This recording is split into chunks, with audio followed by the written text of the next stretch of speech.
سب سے پہلے تو میں تمام عالمین کی خدمت میں ہدیہ تبریک و تہنیت پیش کرتا ہوں اس ولادت باسعادت پر۔ حسن نام ایک ایسا نام جو تاریخ بشریت میں اس سے پہلے کسی کا نہیں تھا۔ نہیں، حسن ایسا نہیں ہے کہ عرب زبان میں حسن لفظ استعمال نہیں ہوتا تھا۔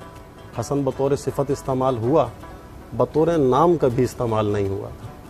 یہ پہلی شخصیت کہ اچھا نام میں اور صفت میں فرق کیا ہوتا ہے؟ صفت وقت کے ساتھ ساتھ بدل جاتی۔ بچہ ہے تو صفات مختلف ہیں، جوان ہے تو صفات مختلف ہے، بوڑھا ہے تو صفات مختلف ہیں۔ لیکن اگر نام ہو تو نام نہیں بدلتا۔ بچہ ہے تب بھی حسن ہے، جوان ہے تب بھی حسن ہے، بوڑھا ہے تب بھی حسن ہے۔ یعنی وہ جو کر رہا ہے وہ حسن ہے، وہ نام بن گیا حسن۔ یعنی جہاں آ کر صفت نام بن جائے، یہ کمال بھی امام حسن علیہ السلام کو حاصل ہے، اور خدا کی طرف سے یہ نام تجویز کیا گیا کہ اس کا نام حسن رکھیں۔ تو رسول اللہ نے خدا کے اس فرمان کے مطابق جن کا نام خدا تجویز کر رہا ہے وہ امام آج دنیا میں آ رہے ہیں۔ یعنی رمضان اپنے عین شباب پر ہے تو سید شباب اہل الجنہ کا آج کہہ لیجیے آمد دنیا میں ہو رہی ہے۔ تو یہ مرتبہ امام حسن کا ہے۔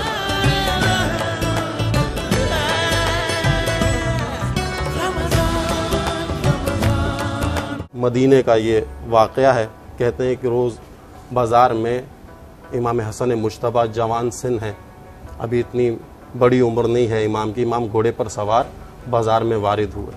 کہتے ہیں سب نے منظر دیکھا کہ جناب ابو ہریرہ دوڑتے ہوئے، ایک رسول کے بزرگ صحابی، اتنی احادیث جناب سے نقل ہوئی ہیں، کہتے ہیں دوڑتے ہوئے گئے اور لجام فرس کو تھاما اور لجام فرس کو تھام کر گھوڑے کے ساتھ ساتھ چلنے لگے۔ سب لوگوں نے جب یہ منظر دیکھا کہ ایک بچہ گھوڑے پر سوار ہے اور ایک بزرگ آدمی آ کر گھوڑے کو تھامتا ہے، اس کو تھام کر ساتھ ساتھ چل رہا ہے، لوگوں نے کہا حیف ہے، ہونا تو یہ چاہیے تھا، عدل کا تقاضا یہ تھا اے ابو ہریرہ کہ آپ گھوڑے پر سوار ہوتے، یہ جوان نیچے ہوتا اور لجام فرس کو تھامتا۔ کہا خبردار، کیا تم نے نہیں پہچانا اس سوار کو؟ یہ سوار کون ہے؟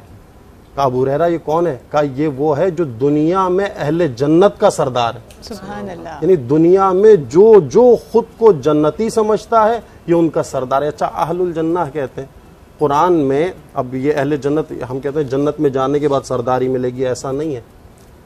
جہاں جہاں قرآن میں اصحاب جنت کا ذکر ہوا، اصحاب الجنہ، اصحاب النار، یہ لفظ استعمال قرآن، اہل جنت کا استعمال نہیں ہوا قرآن میں، اہل جنت کا لفظ استعمال نہیں ہوا۔ اہل جنت کہنے کا مقصد یہ، جیسے اہل کا لفظ قرآن میں ہے لیس من الیانو لیس من اہلک، اینو یہ تمہارا اہل نہیں ہے، اہلیت نہیں رکھتا آپ کا بیٹا بننے کی، آپ کا بیٹا جس کو انگریزی میں بالکل ایسا ہی ہے، اہلیت نہیں رکھتا۔ یعنی دنیا میں جو خلد کی اہلیت رکھتا ہوگا یہ ان کے سردار ہیں۔ سبحان اللہ۔ اور جو سردار ہوتا ہے ان سے بیعت کا تقاضا نہیں کیا جاتا۔ سرداری سرداری ہے، وہ دنیا میں بھی سردار ہیں، وہ آخرت میں بھی سردار ہیں۔